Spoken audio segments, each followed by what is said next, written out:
हमारा वतन है, ये हमारे रहने की जगह है। देखिए, बहुत से लोग अमीर खुसरो की बात करते हैं कि साहब अमीर खुसरो ने भारतवर्ष की भाषाओं के बारे में, साहित्य के, यहाँ की आबो हवा, इस सब की बहुत प्रशंसा लिखी है। अब चलिए मान लीजिए उन्होंने ये लिखी है, लेकिन देखिए अमीर खुसरो ने तो और बहुत कुछ भी लिखा है।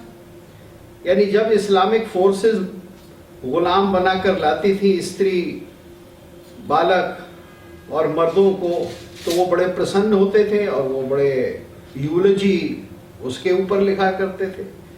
और वो हमेशा से जो रूलिंग क्लास थी, यानी आठ बादशाहों के नीचे वो थे, बलबन से लेकर फिरोज शाह तुगलक तक, और वो हमेशा इस्लाम का परचम जब लहराता था तो बड़े खुश होते थे। तो जो लोग इस किस्म की बातें करते हैं कि कहीं किसी मुस्लिम ब्यूरोक्रेसी या अशराफ या जो रूलिंग क्लास था, वर्ग था, शासक वर्ग था, उसके भीतर किसी व्यक्ति ने अगर बहुत प्रशंसा कर दी या कुछ बहुत अच्छा या समझा या कुछ संगीत के विषय में कुछ कहा, जैसे अमीर खुसरो ने कहा, तो उससे एक तहजीब कंस्ट्रक्ट हो गई, ये मानना सही नहीं है। अब ऐसे तो दारा शिकोह ने भी अनुवाद कराने के प्रयास किए, लेकिन वो सारी चीजें दरबार के बाहर जनता में कितना प्रभाव करा उन चीजों ने, क्योंकि दरबार के उदाहरण लेकर दरबार में अगर कुछ लोग शौकीन थे और वो एक बृहद दृष्टि रखते थे, निस्संदेह ऐसे कुछ लोग थे, तो उन लोगों की रुचि को देखकर ये कह दिया जाए कि सारे भारत में, सारे रूलिंग क्लास में, सारी इस्लामिक एरिस्टोक्रेसी और ब्यूरोक्रेसी में वो रुचि थी, तो ये तो एक बहुत बड़ी अतिशयोक्ति होगी। और ये अतिशयोक्ति हम देख रहे हैं कि ये 20वीं शताब्दी में शुरू होती है, थोड़ी बहुत डिस्कवरी ऑफ इंडिया से आपको मिलती है, और इसकी पराकाष्ठा जैसा आप सब लोग जानते हैं, जिस पर आवश्यकता नहीं है बार बार चर्चा करने की, वो तो अलीगढ़ स्कूल के द्वारा, हिस्टोरियंस के द्वारा रची गई है। तो ये गंगा जमनी तहजीब वास्तव में एक आधुनिक भारत का कंस्ट्रक्शन है, एक मॉडर्न पॉलिटिकल कंट्रोल करने का, कि मॉडर्न सेक्युलर स्टेट में, मॉडर्न सेक्युलर स्टेट के हिसाब से हिंदू और मुसलमान किस तरह से रहें, ये आदेश हम दे रहे हैं, और आपके लिए हम एक इतिहास कंस्ट्रक्ट कर रहे हैं।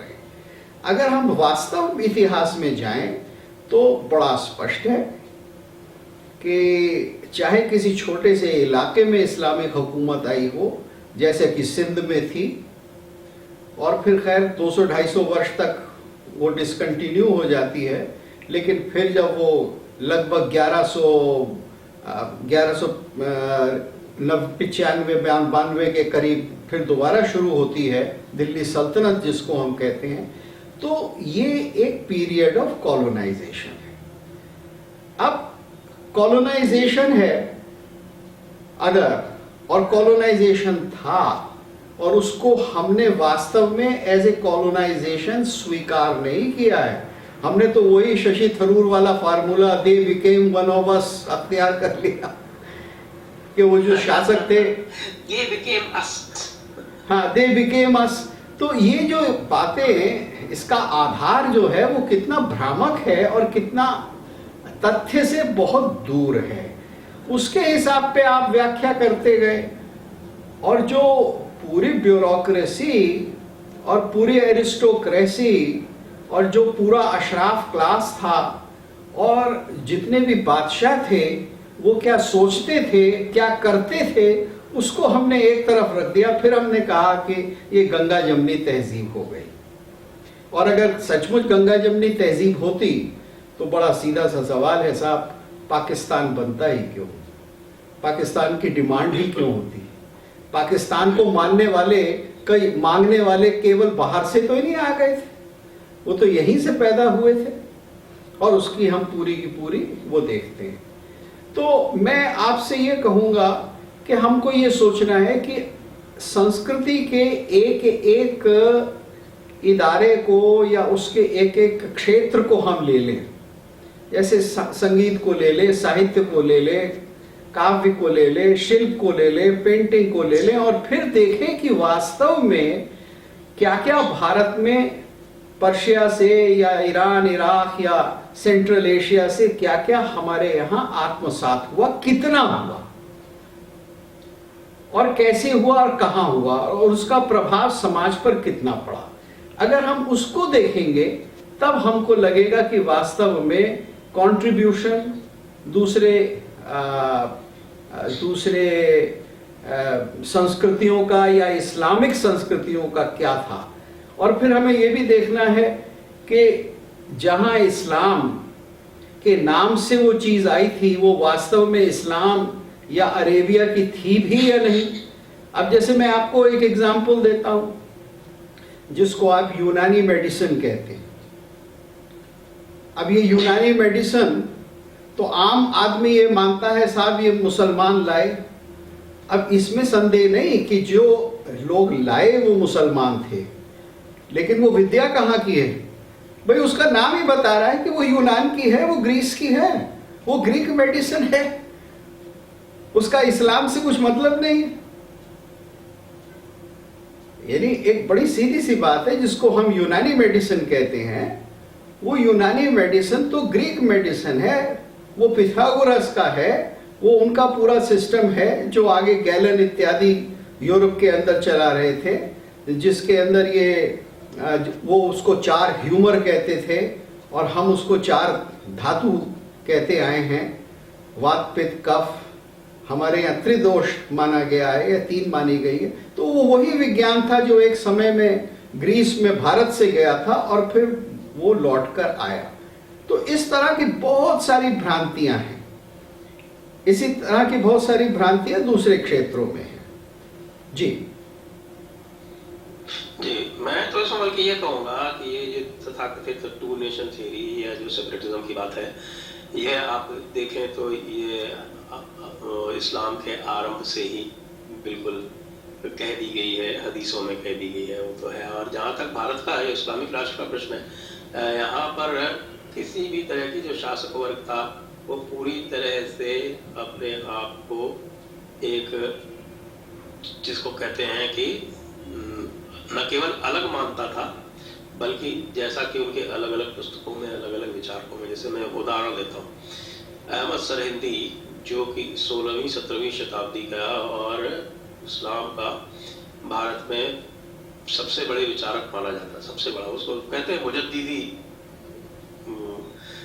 मुजद्दीदी अल-फिसानी जी, यानी कि वो एक renewer of the faith in जी, सेकेंड मिलेनियम। जी हाँ, जो हिजरी कैलेंडर की जो सेकेंड मिलेनियम है उसमें, और वो कहता है, मैं यहाँ से थोड़ा सा उद्धरण करता हूँ जी, ये एक पाकिस्तानी पाठ्य पुस्तक में साफ साफ लिखा हुआ है कि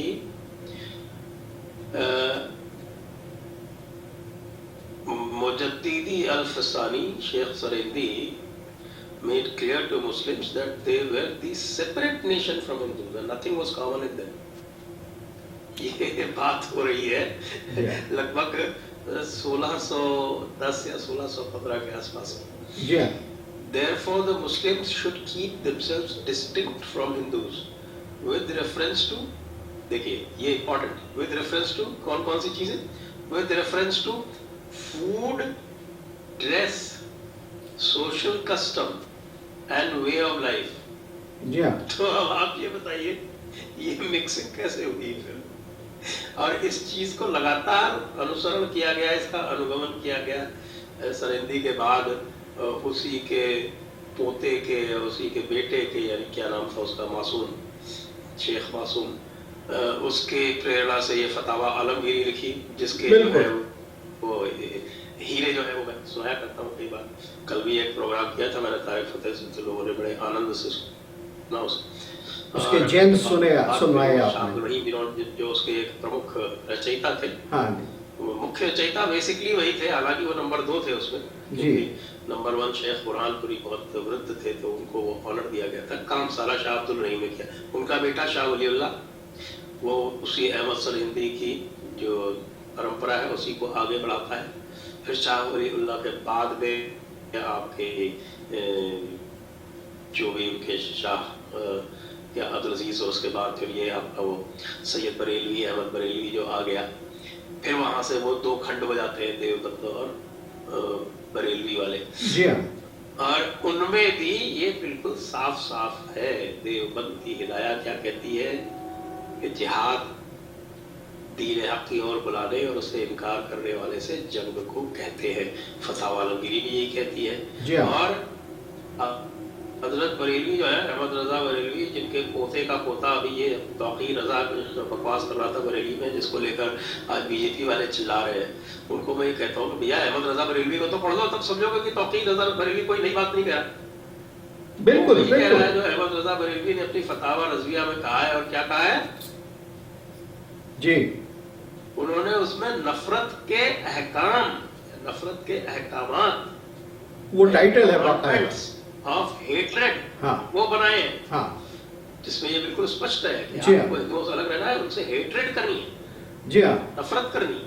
वो तो सिद्धांत है। तहजीब सर कैसे बनी, ये एक बहुत बड़ा एक रहस्य हो जाता है। देखिए ये सिद्धांत है कि इस्लाम जो है वो अफजल है, इस्लाम जो है वो सुपीरियर है। आप इस किस्म की चीज़ें आज भी सऊदी अरेबिया के कुछ मौलवियों से और इससे उससे सुनते रहते हैं, और अक्सर मैं इंटरनेट पे ये देखता रहता हूँ।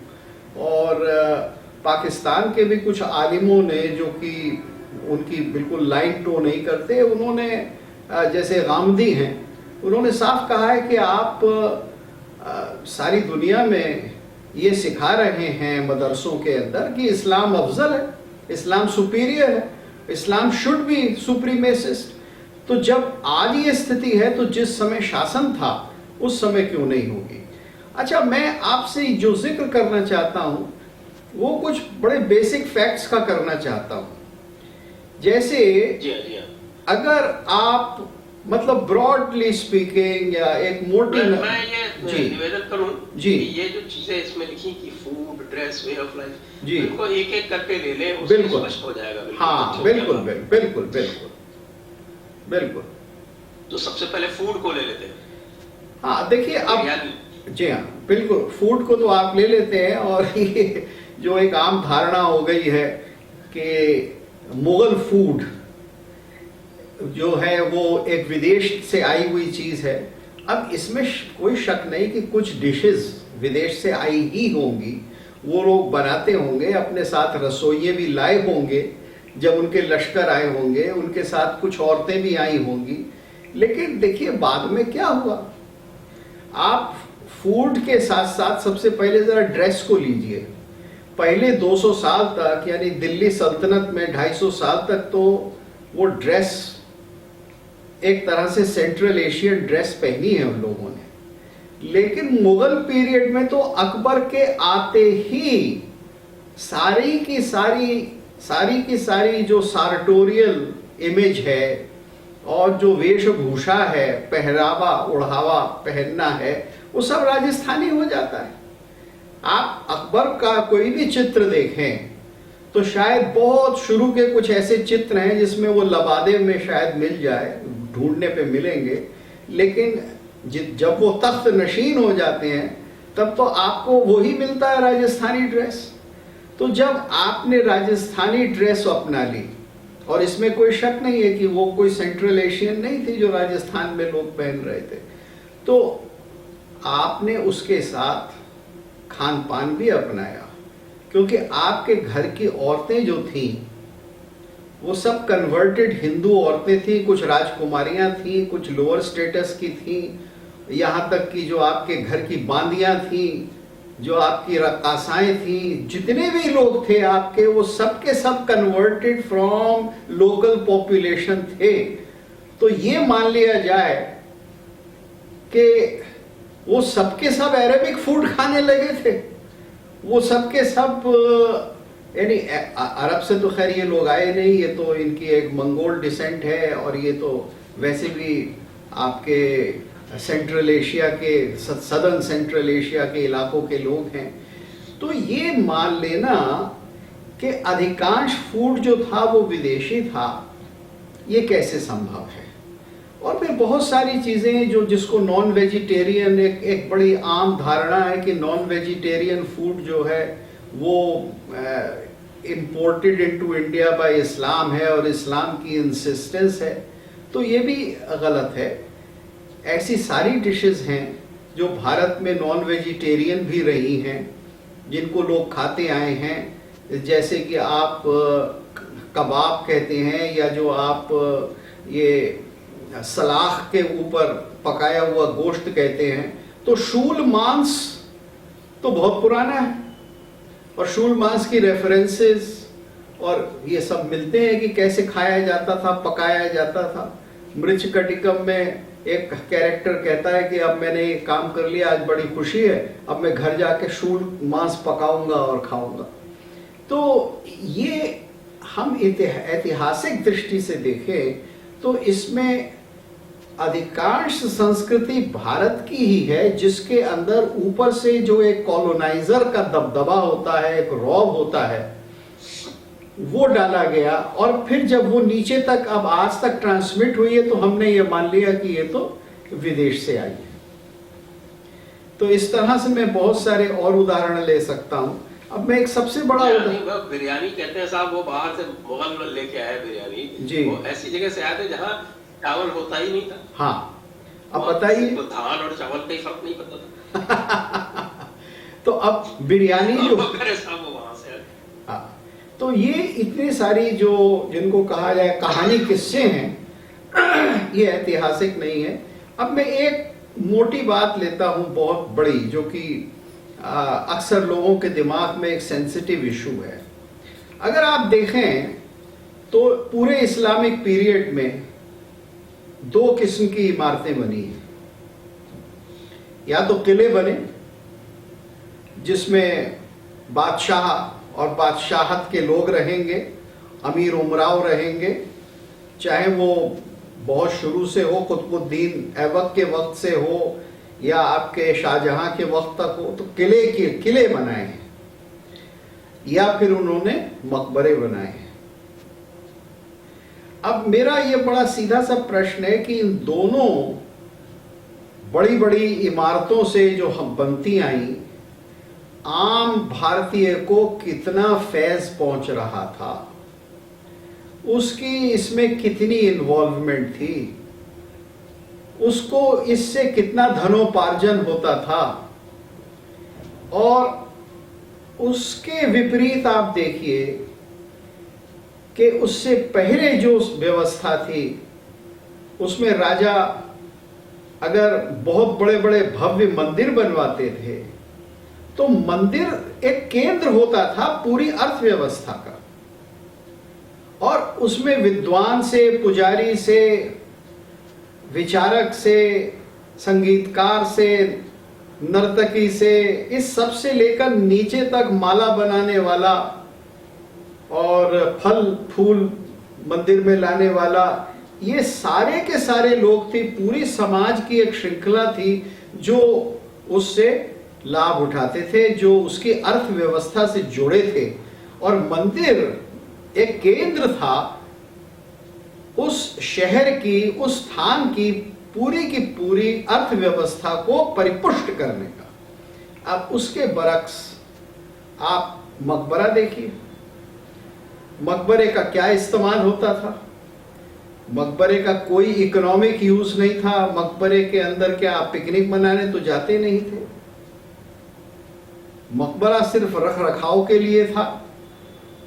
कुछ मकबरों में कोने में मस्जिद होती थी कि जहां रिचुअली नमाज पढ़ा जाता था, लेकिन आम जनता को उससे कोई फायदा नहीं था। और जो करोड़ों अरबों रुपया खर्च हुआ इंक्लूडिंग ऑन ताजमहल इस इस्लामिक पीरियड के अंदर मकबरे बनाने में, तो उसकी अर्थव्यवस्था में क्या स्थिति थी, क्या योगदान था, इस ये एक गहन अध्ययन का विषय है।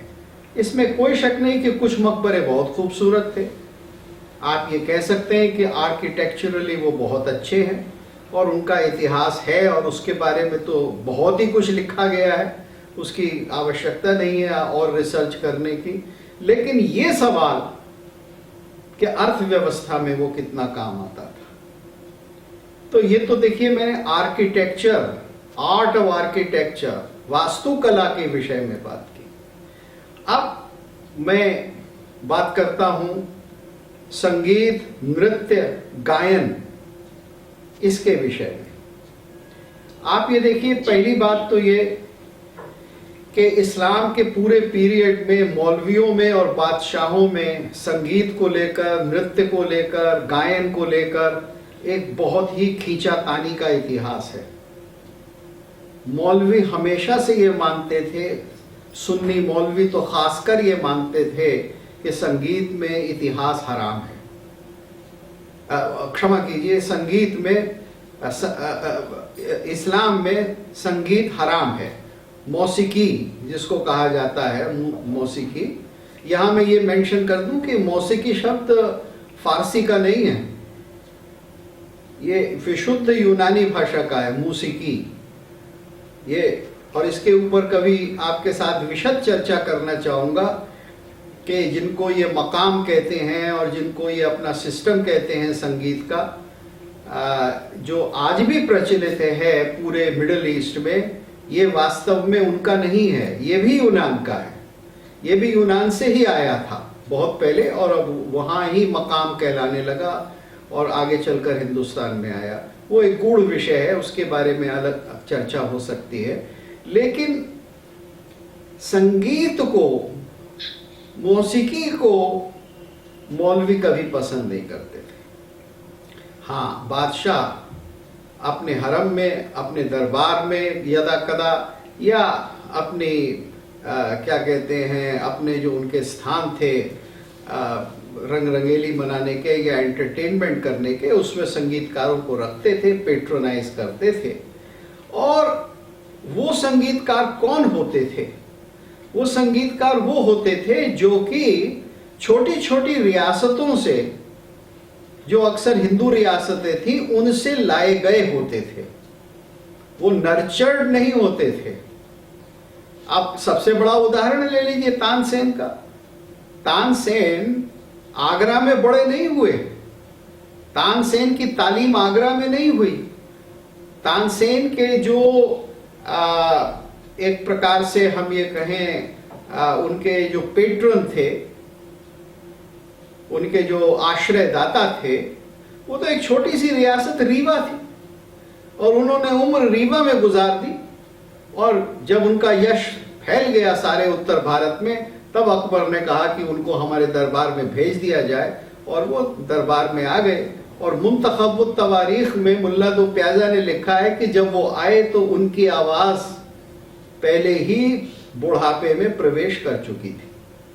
तो मैं उदाहरण ये दे रहा हूं कि आर्ट्स को बहुत नर्चर किया गया, आर्ट्स को बहुत बढ़ाया गया। इसको भी हमें एक समीक्षा की दृष्टि से देखना है। दूसरी बात ये, भारतीय संगीत बिना नृत्य और नाट्य के विकसित नहीं हो सकता। भारतीय संगीत के दो आयाम हैं। एक तो प्रदर्शन, अगर प्रदर्शन होगा तो उसमें अभिनय होगा, उसमें नाट्य होगा, उसमें थिएटर होगा। और दूसरा आयाम है साधना या भक्ति, या ईश्वर के प्रति लौ लगना और ईश्वर की उपासना में तरह तरह की रचनाएं करना। अब इन दोनों चीजों के ऊपर एक बहुत बड़ा लिमिटेशन था। यह सच है कि अकबर के दरबार में भी ध्रुपद संगीत गाया जाता था और तानसेन ने भी बहुत से ध्रुपद लिखे, और उस जमाने में और भी ध्रुपद ये अकबर के और क्या कहते हैं जहांगीर और शाहजहां और यहां तक कि औरंगजेब के जमाने में ध्रुपद गाने वाले थे और वो रचना करते थे। लेकिन ये मान लेना कि भारतीय संगीत का वहां परिपोषण हो रहा था, ये एक बहुत बड़ी भूल है। अब मैं आपको बताता हूं भूल क्यों है।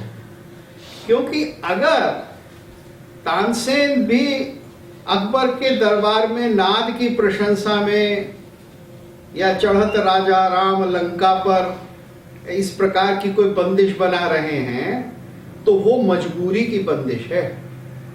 वो इसलिए है कि ये जितने भी संगीतकार थे, इन्होंने जो शिक्षा दीक्षा ली थी वो तो केवल हिंदू परंपरा में ली थी और ये उन्हीं बंदिशों को गा सकते थे। इनका जो, जिसको अंग्रेजी में हम रेपर्टवार कहते हैं, वो तो देवी देवताओं की प्रशंसा, नाद की प्रशंसा या ब्रह्म का आदि स्वरूप, ये इस प्रकार के विषय होते थे। इसके अतिरिक्त तो और वो कुछ कर नहीं सकते थे। तो अगर बादशाह को संगीत सुनना है तो वो बंदिश सुनेगा, तो वो बंदिश जो है वो तो होगी ही हिंदू देवी देवताओं पे। तो ये मजबूरी का सौदा था, ये कोई पेट्रोनाइजेशन नहीं था, ये कोई टॉलरेंस नहीं थी, ये कोई गंगा जमुनी तहजीब नहीं थी। ये तो संगीतकार को और कुछ आता ही नहीं। इसी तरह से जो संगीतकार मान लीजिए ईरान से आया करता, और वो आते थे उस जमाने में, बुलाते थे, तो वो ईरानी में बंदिश गाएगा और वो ईरानी में उस तरह की बंदिश गाएगा कि जो होती थी। और वो ज्यादातर बंदिशें, छोटी मोटी बंदिशें प्रेम की होती थी। वो इतने बड़े बड़े ध्रुपद और इतनी बड़ी बड़ी परंपरा वहाँ काव्य गाने की कभी रही ही नहीं। तो ये काव्य गाने की परंपरा जो कि आगे तक चलती रही, ये और आगे चलकर ख्याल में परिवर्तित हुई मोहम्मद शाह रंगीले के वक्त में, तो ये सब भारतीय है। इसमें कोई इस्लाम का कंट्रीब्यूशन नहीं है, क्योंकि हमें ये समझना चाहिए। ये जरूर किया कि बहुत सारों को उन्होंने मुसलमान बना लिया कलाकारों। बिल्कुल, इसमें कोई शक नहीं, क्योंकि ऐसा माना जाता है और इसके प्रमाण भी हैं कि तानसेन की भी मुस्लिम बीवियां थी। अब तानसेन खुद मुसलमान बने नहीं बने, इसके ऊपर काफी विवाद है, इसके ऊपर काफी लिखा गया है और अलग अलग किस्म के प्रमाण हमें मिलते हैं। क्योंकि उनका निधन जो है वो आगरे में ही हुआ था और उनको क्या कहते हैं, आगरे में ही दफन किया गया था।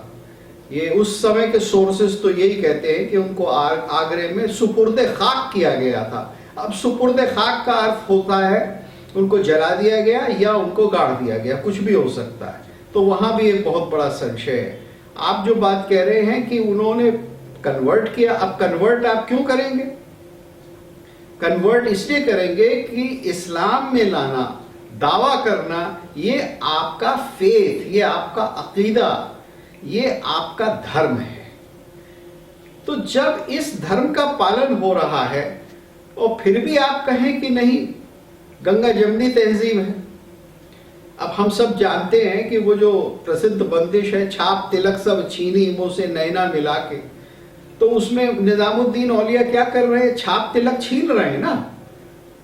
जो उनका मुरीद बन रहा है, कन्वर्शन सॉन्ग है ये तो बस।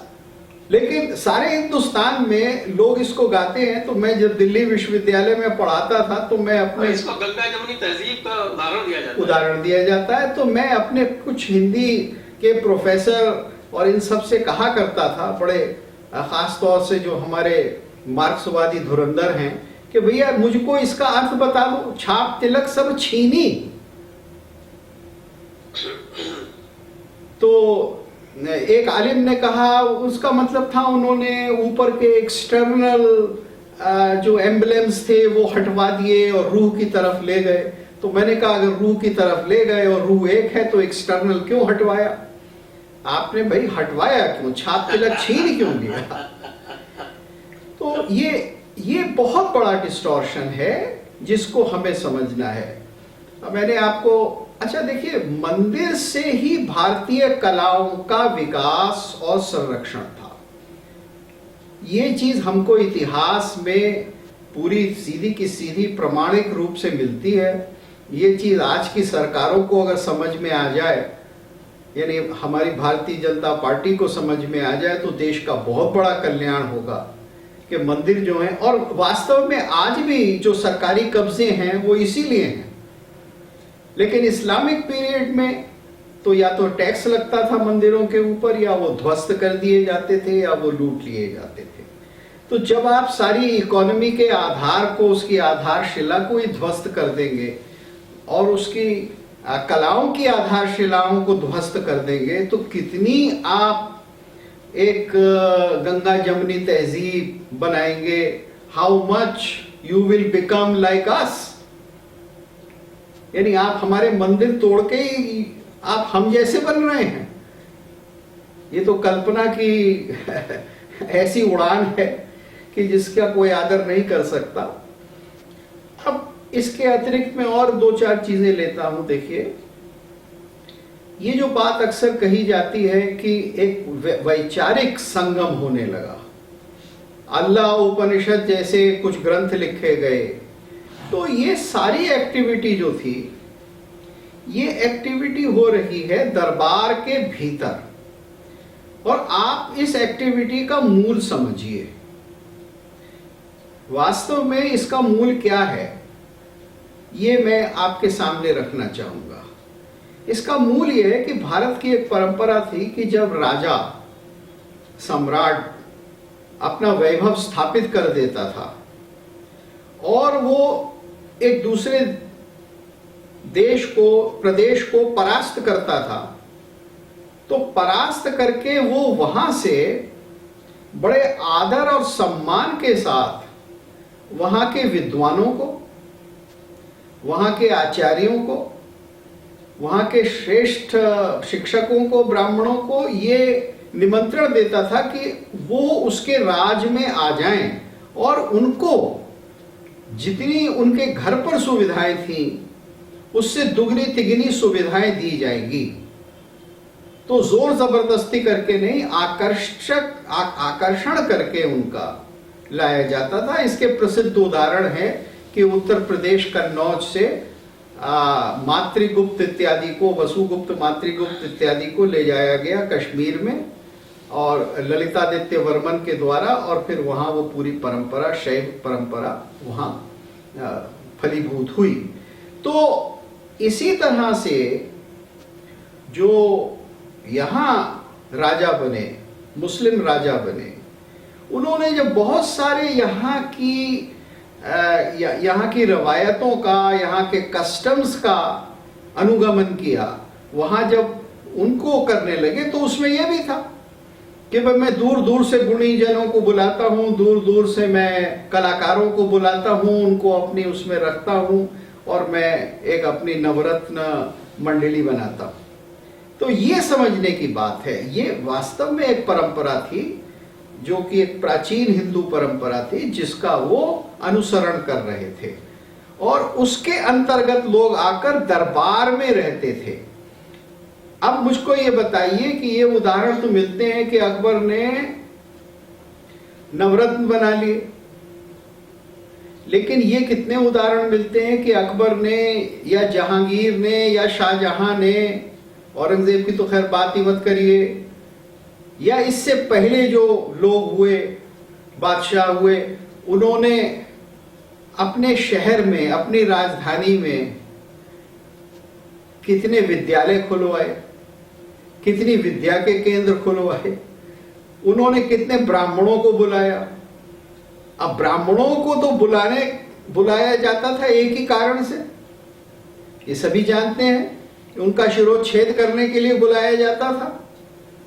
और इतने इतिहासकार जो हुए हैं उन्होंने बड़ी क्लियरली लिखा है, जो रॉयल हिस्टोरियंस हुआ करते थे, उन्होंने बड़ा स्पष्ट रूप से लिखा है कि किस तरह से ब्राह्मणिकल क्लास को, ब्राह्मण वर्ग को आप टारगेट करेंगे, क्योंकि यही आधार है। तो इन चीजों को देखना एक अनासक्त रूप में, बिना किसी का पक्ष लिए हुए, ये बहुत आवश्यक है। और जब हम देखेंगे तो इसमें बहुत बात क्लियर हो जाती है कि ये एक बहुत भयंकर कॉलोनाइजेशन का एरा था और इसके अंदर देश की संस्कृति पूरी तरह से बदल गई। इसके अंदर कला जो है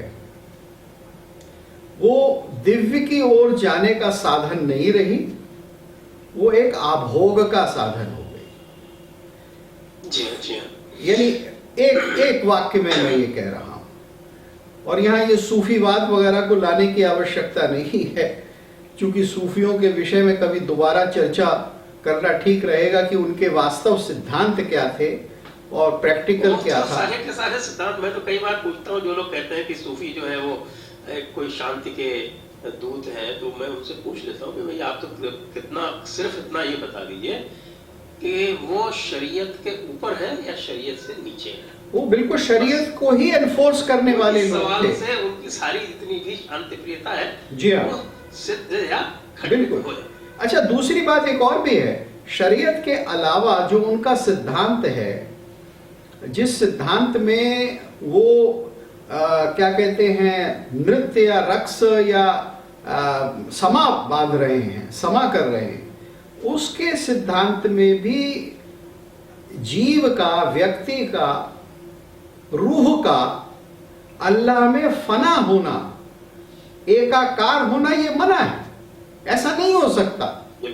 इस्लामिक सिद्धांत में आदमी की या औरत की रूह जो अल्लाह है उसमें फना नहीं हो सकती, वो केवल उसको देखती रहेगी, दूर रहेगी, उसके नजदीक रहेगी। तो जो आपको क्रिश्चियनिटी में मिलता है, क्योंकि वास्तव में फंडामेंटल सिद्धांत क्रिश्चियनिटी के ही इस्लाम में है, कि इस्लाम उनसे आगे नहीं बढ़ पाया है कहीं भी। तो जिस तरह से अगर आप दांते की डिवाइन कॉमेडी देखें और उसमें जो ग्रेटेस्ट लवर है बियाट्रीचा, तो वो वहां हेवन में है और वो खड़ी है और वो उपासना कर रही है, लेकिन बियाट्रीचा अलग है और गॉड अलग है। तो जो क्रिएटेड है, जो जगत है, जो ये कायनात है, वो तो अल्लाह हो ही नहीं सकती। तो दोनों के बीच में हमेशा हमेशा फासला ही नहीं है, उसमें बनाने वाला और बनने वाले का संबंध है, वो दो चीजें अलग अलग है। बिल्कुल बिल्कुल बिल्कुल। और थोड़ा बहुत यदि इसमें कोई किसी तरह का एक जो सूफी सिद्धांत एक आया था, जो वहदतुल वजूद हुआ करता था जी, वो कुछ जो हमारा द्वैत सिद्धांत था उसके आसपास था, लेकिन उसमें भी दोनों का, अल्लाह का, रूह का मिलन नहीं हो सकता। नहीं, मिलन के अलावा देखिए अद्वैत में, क्षमा करें मैं अपनी एक बात कह दूं कि अद्वैत में चाहे वो द्वैत हो, चाहे विशिष्टाद्वैत हो या द्वैताद्वैत हो, ये मान लिया गया है कि वास्तव में तत्वतः ब्रह्म और जीव एक ही है। वो ब्रह्म और जीव का लय होता है या नहीं लय होता है, या होता है तो किस प्रकार का होता है, उसके ऊपर भेद है। लेकिन ब्रह्म और जीव दो विभिन्न तत्व हैं, ऐसा तो कोई भारतीय सिद्धांत या दर्शन नहीं कहता। लेकिन इस्लाम में तो ये सबसे पहले आपको मानना पड़ेगा कि बनाने वाला अलग है और बनने वाला अलग है। वो आप ये देखिए, मैंने इसके ऊपर काफी लिखा है जी। जो ये शुरू होता है, अब मंसूर व्यास की बात करें, जब उसने अनअलग का उसको फसल कर दिया गया था, तो जो ये आपके क्या नाम है, मुतज़ल्ली होते थे, ये रैशनलिस्ट होते थे, तो इनका जो सिद्धांत था वो बाद में फिर अल-ग़ज़ाली ने बिल्कुल उसको खत्म कर दिया। और अल-ग़ज़ाली जो है वहां से वो वहदतुल शहूद जिसको बोलते हैं वो आ गया, वो एक सिद्धांत आ गया जो एक पूरा का पूरा एक डिटरमिनिस्टिक सिस्टम है, और जिसमें अल्लाह और अल्लाह के बंदे के बीच एक पूरा पर्दा बीच में है। बिल्कुल, वो पर्दा क्रॉस नहीं हो सकता अगर जी हाँ, और जो कुछ करेगा तो फिर वो तो हराम है, ऐसा सोचना ही हराम है। वो तो मंसूर व्यास की तरह होगा उसका, बस उसका अंजाम वही है। तो ये इतने सारे सिद्धांत हैं। अच्छा, फिर इसके अतिरिक्त देखिए एक सबसे बड़ा फर्क जो है संस्कृति का, और जिसका काव्य से, कला से सबसे संबंध है, वो स्त्री पुरुष का संबंध। इस्लाम में स्त्री और पुरुष के विषय में जो धारणाएं हैं वो समानता की कहीं नहीं है। भारतीय संस्कृति में आपको ऐसा कहीं नहीं मिलेगा कि ये माना गया कि स्त्री की जो संरचना ईश्वर के द्वारा हुई तो उस संरचना में ही वो पुरुष से छोटी थी। ऐसा कहीं भी कोई संकेत किसी भी ग्रंथ में या किसी भी काल के वांग्मय में हमें प्राप्त नहीं होता। कोई ऐसा संकेत नहीं मिलता, चाहे आप ऋग्वेद ले लें, चाहे आप 19वीं शताब्दी के ग्रंथ ले लें, तो उसमें ये मिलेगा हमेशा कि वो दोनों बराबर हैं। और फिर हमारे यहाँ तो पूरा सिद्धांत रहा है पुरुष और प्रकृति का, और जो शाक्त हैं वो तो स्त्री तत्व को सर्वोपरि रखते हैं। उनके लिए तो शाक्तों के लिए तो जो ब्रह्म है वो ब्रह्म स्वरूप जो है वो स्त्री स्वरूप ही है। तो ये सब देखते हुए अगर आप जो इस्लाम में दृष्टि है और फिर जो व्यवहार था, जब उसका प्रभाव भारत में आता है तो जो हमको प्राचीन काल में स्त्री पुरुष संबंध परस्पर प्रेम, परस्पर स्नेह, परस्पर काम संतुष्टि, इसके द्वारा जो करने की पूरी एक व्यवस्था है, एक रचना है, एक प्रेम का संवाद है, ये तो फिर इस्लाम में एडमिटेड नहीं है कहीं। अब अगर ये एडमिटेड नहीं है तो इसका सामाजिक प्रभाव क्या होगा, ये तो आप समझ ही सकते हैं ना। तो जब इसका आज की तारीख तक एक इतना बड़ा अंतर है कि आप स्त्री शरीर को ही एक प्रकार से समस्या मानते हैं, उसको पर्दे में रखते हैं, आप उसके सौंदर्य को, आप उसकी खूबसूरती का कहीं अंकन नहीं कर सकते, तो जब ये दृष्टि होगी तो 600-700 साल के शासन में क्या इसका कोई प्रभाव नहीं पड़ा होगा भारतीय कलाओं पर? भारतीय दृष्टि के अंदर जो एक विकृति पैदा हो जाती है, जो कि आप धीरे धीरे 14वीं-15वीं शताब्दी से देखने लगते हैं, जिसको एक तरह का आप अंग्रेजी में प्रोटेस्टेंटिज्म कहेंगे, या जो आगे लेटर विक्टोरियन पीरियड के अंदर काम के प्रति, सेक्स के प्रति जो एक पूरा का पूरा दुर्भाव उत्पन्न हो जाता है और एक द्वैत प्रकृति बन जाती है कि वो आप उधर जाते भी हैं और आपके अंदर एक ग्लानि भी रहती है। तो ये जो ग्लानि भाव है ये ईसाई भारत में लाते हैं, और एक उन्मुक्त भोग का जो भाव है ये इस्लाम लाता है। अब जब ये दोनों प्रकार के प्रभाव भारत में हैं और आज हम उन दोनों प्रभावों से ग्रस्त रहे हैं, तो हमको ये सोचना होगा कि Indian arts, Indian aesthetics, Indian thinking पर पिछले 600-700 साल में क्या प्रभाव हुआ।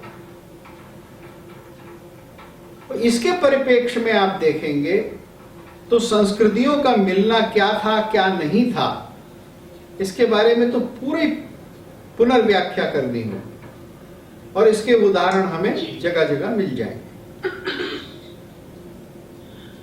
तो अब हम प्रश्नों को ले लेते हैं। जी हाँ, क्योंकि ये बहुत विस्तृत है। अभी तो हमने ड्रेसेस को डिस्कस नहीं किया, अभी तो हमने बहुत सारी और चीज़ों को डिस्कस नहीं किया। बहुत सारे अब आज कुछ ऐसी विवशता है कि आज यही समाप्त करना पड़ेगा। तो एक प्रश्न है, प्रोजेक्ट हिंदू कुश कहते हैं कि is there any mechanism for Muslims to trace their Hindu heritage? Nowadays, I just ask bluntly, कब बदले भाई? हाँ भाई, ये है। RSS ने इसमें बड़ा काम किया है। उन्होंने एक पूरा वंशावली प्रोजेक्ट चला रखा है, और उन्होंने लगभग सभी की, जितने भी ये हैं, इस सबकी वंशावली बना रखी है। तो आप अपने निकट के RSS कार्यालय से इसको प्राप्त कर सकते हैं। ये एक अच्छा काम वहाँ हुआ है, और मैं इसको जानता हूँ। यंत्र मानव जी, आपको बहुत बहुत धन्यवाद आपके सहयोग के लिए। मितेश पटेल जी पूछ रहे हैं कि what is the final solution of this ideology, if there is any, will the politics over Islam ever let that happen? What should be the future course for Bharat? मेरा ये कहना है कि इतिहास में बहुत सारे मत मतांतर प्रकट होते हैं, आइडियोलॉजीज आती हैं, कुछ समय तक वो बहुत शासन में आने के कारण दूसरों को आतंकित कर देती है या प्रभावित कर देती है, और उसके बाद फिर उनका एक ऐसी परिस्थिति भी आती है कि उनका कोई नाम लेवा पानी देवा नहीं रहता, किसी रूप में वो जिंदा भी रहती हैं।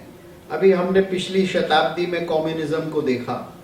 कम्युनिज्म एक समय में बहुत प्रभावशाली था, उन्होंने लाखों लोगों की हत्याएं कर दी और जाने क्या क्या किया और शासन किया, और आज वो सब के सब कैपिटलिस्ट ही बन चुके हैं, रूस भी और चाइना भी। तो मैं समझता हूं कि इस्लाम के अंदर परिवर्तन होंगे, और ऐसा संभव नहीं है, खास तौर से अब जो एक नई टेक्नोलॉजी आ गई है कि आप कुछ लोगों को केवल वही चीजें पढ़ाते रहें और अपने टोटल कंट्रोल में रखें जैसा कि आप 1300 साल से करते आ रहे हैं। उसमें बहुत बड़ा परिवर्तन होगा, और शायद वो परिवर्तन हमें कई जगह दिखने भी लगा है। जी, दिख रहा है। नागेश्वर ठाकुर क्या हेतु जाग पाएगा? जागा हुआ है तभी तो 5 लाख लोग अब जयपुर डायलॉग्स को फॉलो कर रहे हैं, सब्सक्राइब करके सुनते हैं। यही तो है जागने का लक्षण, और क्या होगा। और हिंदू का जागना और इस्लाम का 21वीं शताब्दी की सच्चाई को स्वीकार करना, ये दोनों इकट्ठे ही होंगे और इकट्ठे ही बढ़ेंगे यार, इसमें कोई संशय नहीं। जी, मक्का में इस्लाम नाम की विकृति को एंड करके हम मक्तेश्वर शिव को गंगा जल चढ़ा के गंगा जमजम तहजीब बनाएंगे। गंगा भाई, एक गंगा जमनी काफी थी, अब दूसरे का प्रयास ना करें। गंगा जमजम चलिए, इसी के साथ आज का सेशन अब हम यहीं समाप्त करते हैं। जी, प्रोफेसर भरत गुप्ता जी का भी बहुत बहुत धन्यवाद। आप सभी सज्जन वृंदों का भी बहुत बहुत धन्यवाद। जय हिंद, जय हिंद, जय भारत।